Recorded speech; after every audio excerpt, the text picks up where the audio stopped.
घर की औरत पार्ट 3। मीना का घर ठीक से ही चल रहा था।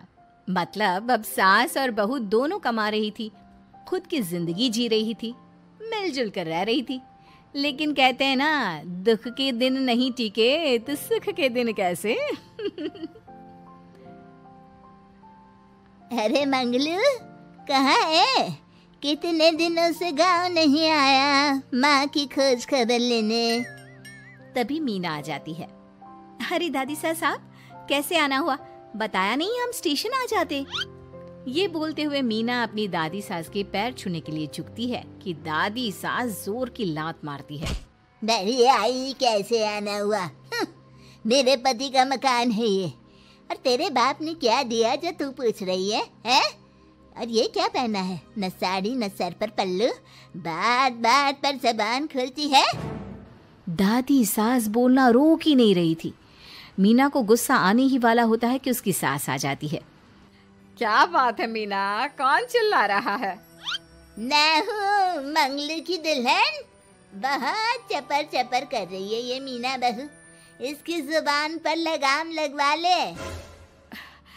मम्मी जी, मेरी बहू है, घोड़ा थोड़ी ना है जो लगाम लगवा दूं।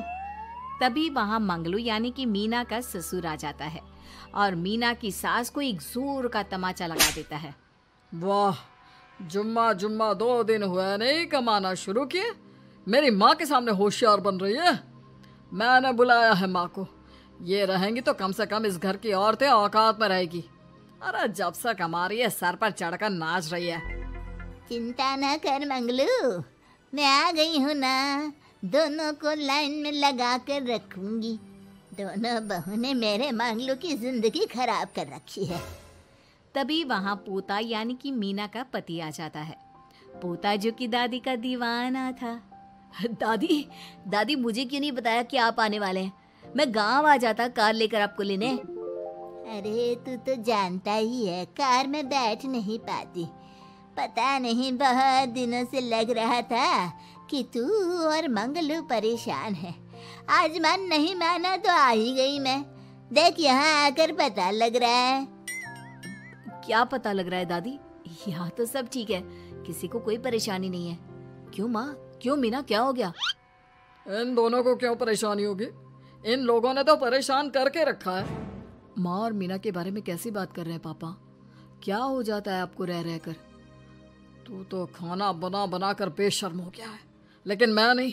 मेरी माँ आ गई है अब इस घर में। अब यहाँ सब वैसे ही रहेंगे जैसा मैं चाहता हूँ।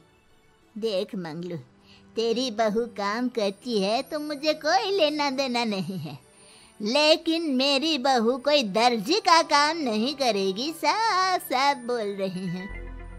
लेकिन दादी साहब, वो तो बहुत अच्छा बुटीक चला रही हैं। बहुत अच्छा चला रही है, लेकिन हम लोगों ने अपने घर की बहू से ना काम नहीं करवाना। अरे इसके बाप को शादी के वक्त ही बोल दिया था। और इसके बाप जिन्होंने दहेज में एक साइकिल दी थी ना, कैसे हाथ जोड़कर कह रहा था, मेरी बेटी आपके घर आ गई, इससे सौभाग्य कुछ नहीं। अब देखो इसकी बेटी, बहू आ जाने के बाद सर पर चढ़ रही है मेरे मंगलू के। मीना जो कि सास की बुराई सुनकर परेशान हो जाती है। दादी सा छोटा मुंह बड़ी बात। लेकिन क्या पिताजी ने आपको बताया नहीं? सासू माँ ने अपने पैसे से ससुर जी के जन्मदिन में कार दी थी। ससुर जी इतने साल से स्कूटर से जाते थे, अब कार से जाते हैं। क्यों ससुर जी, बताया नहीं आपने? क्यों रे मंगलू, कार ले ली तूने? मुझे तो तू पैसे भी नहीं भेज रहा। 2 महीने से कैसे कैसे दिन काट रही थी और तू यहाँ कार से घूम रहा है। आप भी सासू माँ को अपने बैंक अकाउंट की डिटेल दे दीजिए दादी साहब, वो डाल दिया करेंगी पैसे आपके अकाउंट में। क्यों सासू माँ?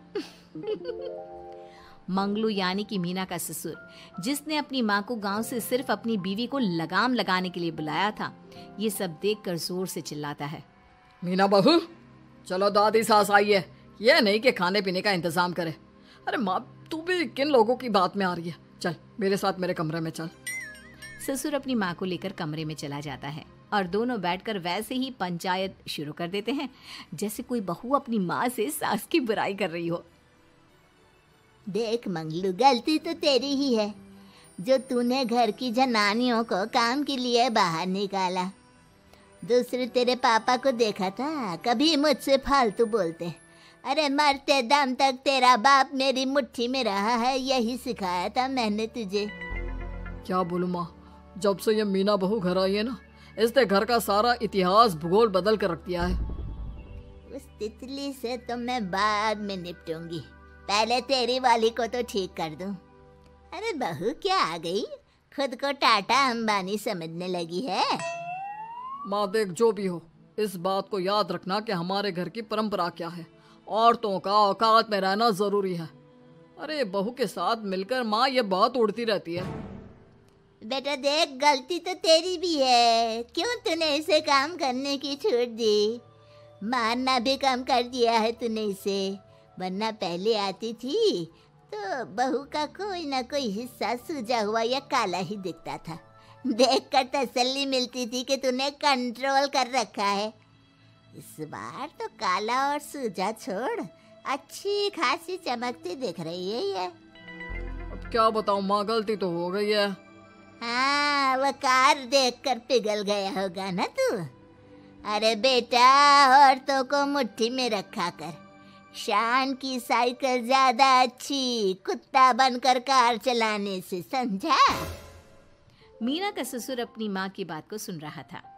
बस माँ, जो गलती हो गई मिट्टी डाल उस पर। अब बस तू ना घर पहले जैसा करके जाना। ये सब ना बहू का किया धरा है, समझी।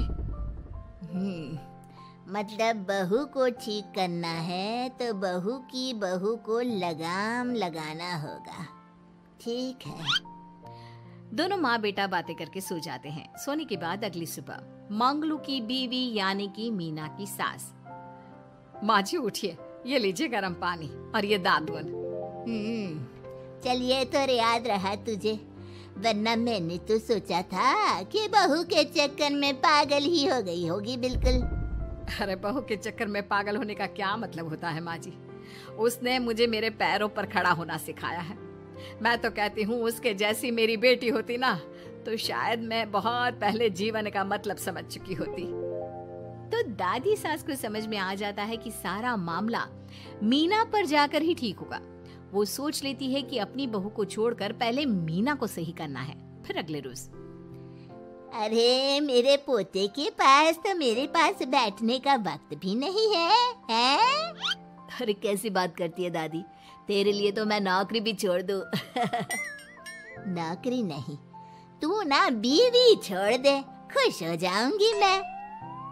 नीरज हैरान हो जाता है कि उसने तो मजाक किया था। दादी ये क्या बोल रही है? कैसी बात कर रही हो दादी, मीना ने तो सारा घर संभाला हुआ है। पहले तो घर गिरा जा रहा था ना। तेरी मीना के आने के पहले ना घर में चूल्हा जल रहा था, ना कोई रोटी खा रहा था, क्यों? नीरज को दादी बीवी के खिलाफ खूब कान भरती है। तू सही कह रही है दादी, औरत पैर की जूती और हाथ की मुट्ठी में ही ठीक लगती है। मीना ने ना सिर्फ घर का माहौल बिगाड़ा, माँ को भी पिताजी की इज्जत करनी छुड़वा दी। अब ठीक बोल रहे हो, घर को बिगाड़ने की मेन जिम्मेदार तो मीना ही है दादी। अभी उसे ठीक किए देता हूँ। तभी वहाँ पिता भी आ जाता है। देख बेटा, तो रोटी कम खाना मंजूर, लेकिन इन औरतों के आगे झुकना मंजूर नहीं। तेरी दादी ने घर की परंपरा बनाकर रखी, मजाल कि मेरा बाप मेरी माँ के सामने कुछ कह लेता। पर पापा एक बात पूछनी थी। रहने बेटा, तू ना कंफ्यूज है जीवन में, तू ना कंट्रोल कर पाएगा अपनी जनानी को। मंगलू, मेरी तो टिकट ही करा दे गाँव की। तुम लोगों के घर तो मर्दों की कोई इज्जत ही ना है, और ये मेरे घर की परंपरा ना है, मैं चली। अरे ना ना दादी, मैं तो बस देख अब मैं कैसे कंट्रोल करता हूँ इसे कल। फिर अगले रोज मीना ऑफिस के लिए तैयार हो रही थी कि देख मीना, आज मेरे दफ्तर से कुछ लोग खाने के लिए आ रहे हैं, तो शाम के खाने में। लेकिन आज तो मेरी मीटिंग है, फिर घर आने में मुझे देर हो जाएगी। तो मैं क्या करूं? बोला ना शाम को खाना बनाना है तो बनाना है, समझी। मीना को पति की बात अजीब लगती है, पर वो दादी सास के सामने कोई भी ड्रामा क्रिएट करना नहीं चाहती थी। ठीक है, मैं शाम को जल्दी आ जाऊंगी। अच्छा क्या खाना है प्लीज जल्दी से बता दीजिए। पर बेटा तू तो। बहू सास को चुप रहने का इशारा करती है, लेकिन पोते को तो लड़ना था। वो मीना पर जोर से चिल्लाता है, मीना देख, ज्यादा हीरोइन मत बन। आज ऑफिस जा रही है तो जा, लेकिन सुन, तुरंत रिजाइन देकर घर आ जाना। ना मुझे तेरी कमाई चाहिए, ना ही तेरी नसीहत। आज से घर में वही होगा जो मैं चाहूंगा, समझी? अरे कैसे लैंग्वेज बोल रहे हो? ये तुम्हारी बोली नहीं है। कौन सिखा रहा है तुम्हें? तभी दादी सास आ जाती है। क्या बोलना चाह रही है बहू? मैं मुन्ने के कान भर रही हूँ, हैं? हाँ, मुझे तो यही लग रहा है, वरना हम लोगों का घर अच्छे से चल रहा था। सभी मिलजुल कर एक दूसरे को इज्जत देकर रह रहे थे। लेकिन अब तभी मीना को उसका पति जोर से डांटता है। सास बेटी बहू की लड़ाई को बर्दाश्त नहीं कर पाती। देख नीरज, बहू को डांटना या फिर बहू के साथ गलत व्यवहार, ये सब मुझसे बर्दाश्त नहीं होगा। वाह रे वाह, सारी जिंदगी जो पति की डांट और मार खाती रही, अब बहू को थोड़ी सी डांट क्या पड़ी, गुस्सा आ गया। हाँ माँ, क्या हो गया? मैंने तो मीना को कहा कि देख नीरज, मेरी बहू को कुछ नहीं कहेगा तू। ये माँ ही होती है जो अपने बेटे को औरतों की इज्जत करना सिखाती है, लेकिन कोई औरत अपने बेटे से बहू को मारना या डांटना सिखाए तो ये शर्म की बात है। मैं नहीं चाहती कि तू औरतों की इज्जत ना करे, जबकि मैं खुद एक औरत हूँ। दादी सास बहू की बात सुनकर शर्म से सर नीचे कर लेती है। सच कहा सासू माँ, एक रानी ही अपने बेटे को राजकुमार की तरह पालती है, जो दूसरी औरतों का सम्मान करे। काश दादी सास भी पिताजी को अच्छे संस्कार दे पाती। मीना की बात सुनकर दादी सास उन लोगों से माफी मांगती है। मैं समझ गई बहू, औरतों की बेइज्जती करने को घर की परंपरा समझती थी, झूठी शान समझती थी। वो सब गलत है। औरतों की इज्जत से घर में माँ लक्ष्मी और सरस्वती का वास होता है।